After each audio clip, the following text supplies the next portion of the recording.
Merhaba arkadaşlar, kanalıma hoş geldiniz. Bugünkü modelimizi şöyle güzel bir bebe yünüm var. Onunla başlayacağım. Şöyle göstereyim. 100 gram 250 metre uzunluğu olan bir bebe yünü. Bununla harika bir model başlayacağız. Kullanacağım şiş 3,5 numara. Dilerseniz yapım aşamalarına geçelim. İlmeklerimizi alarak başlayalım. Bu modelde ilmek sayısı 4 ve 4'ün katları artı 2 olması gerekiyor. Yapacağımız örgüye göre ilmek sayısını bu şekilde ayarlayıp modelimizi tam denk getirerek kurabiliriz. Modelimiz tek sıradan oluşmakta. Yani modelin tersi düzü yok. Her iki yüzü de aynı şekilde olacak. Şöyle sayalım. 2, 4, 6, 8, 10, 12, 13, 14. 14 ilmek benim için yeterli. Şöyle 4, 4, 4. Sonuna 2 ilmek ekledim.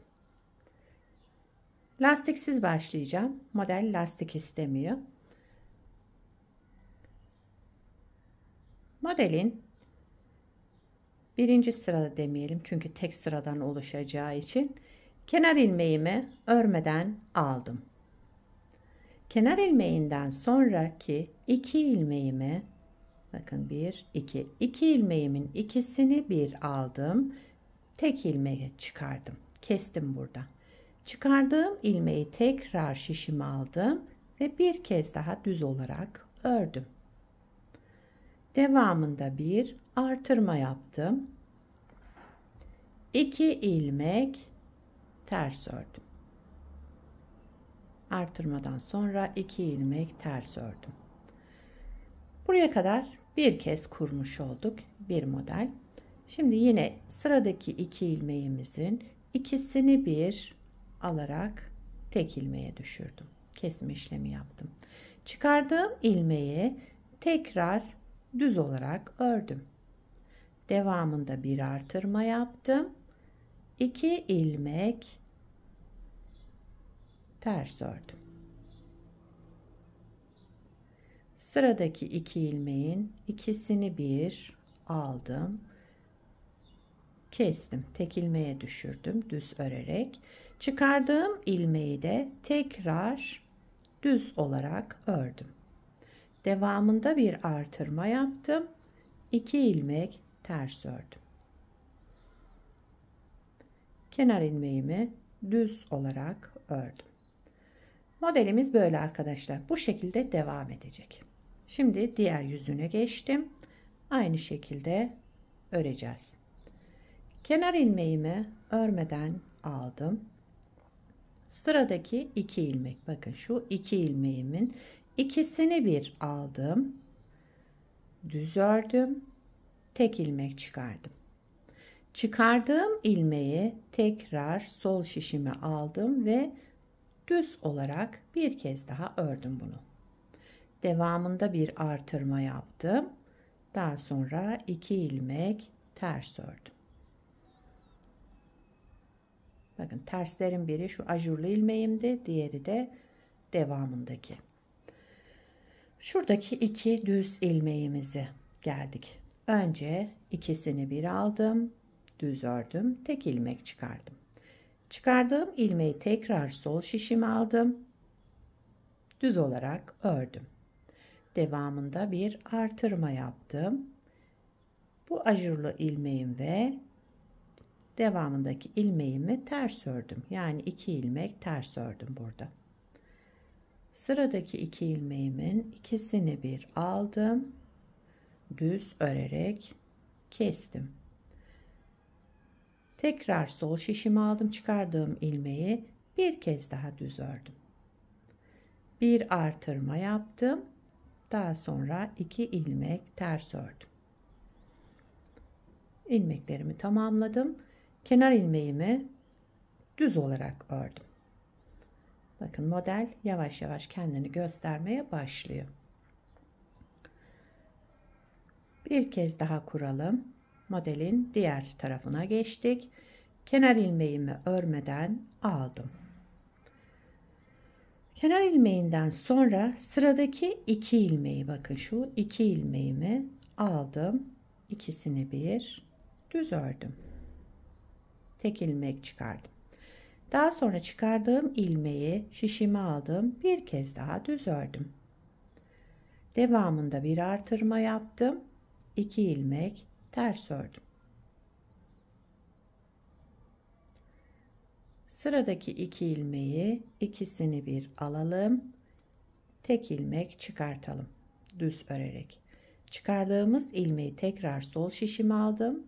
Bir kez daha düz olarak ördüm.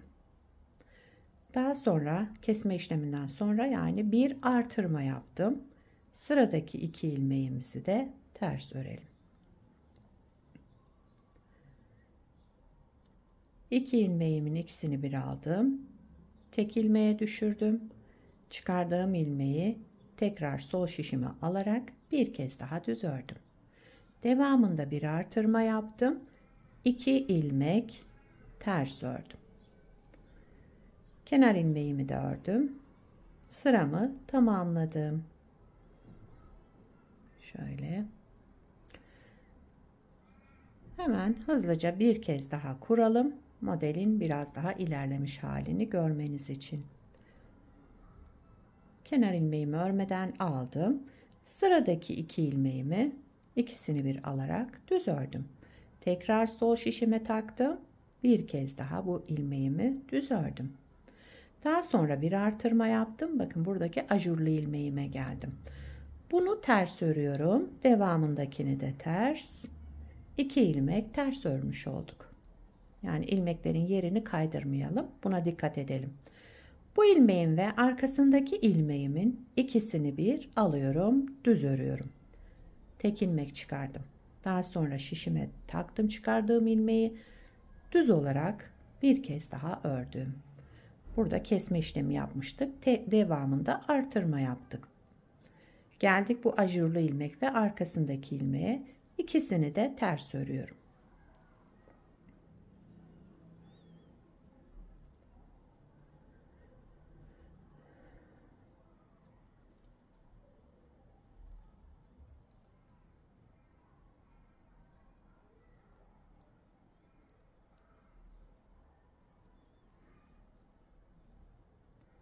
Kenar ilmeğimi düz olarak ördüm. Evet, modelimiz böyle devam edecek arkadaşlar.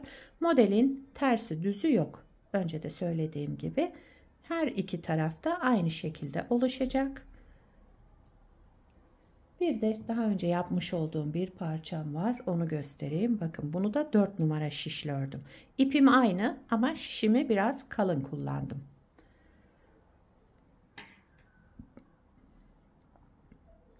Modelin ilerlemiş hali böyle. Bakın kalın şişle de daha ajurlar şöyle büyük büyük durdu. Daha güzel durduğunu düşünüyorum. Sizce hangisi güzel oldu? Diğer tarafı da aynı. Şöyle. Tersi düzü olmayan, tek sıradan oluşan kolay ve güzel ajurlu bir model. Bu modelden şal yapabilirsiniz, yelek yapabilirsiniz, şöyle mevsimlik hırka yapabilirsiniz. Onlara da uygun ip kullanırsanız harika olur bence. Sizler de nelerde kullanacaksınız onları yorumlarda belirtirseniz sevinirim arkadaşlar. Beni buraya kadar izlediyseniz bir beğeni yapmayı, yorum yapmayı, beni desteklemeyi unutmayın. Şimdiden hepinize teşekkürler. Yapacak olanlara kolay gelsin. Bir sonraki videoda görüşmek üzere. Hoşça kalın.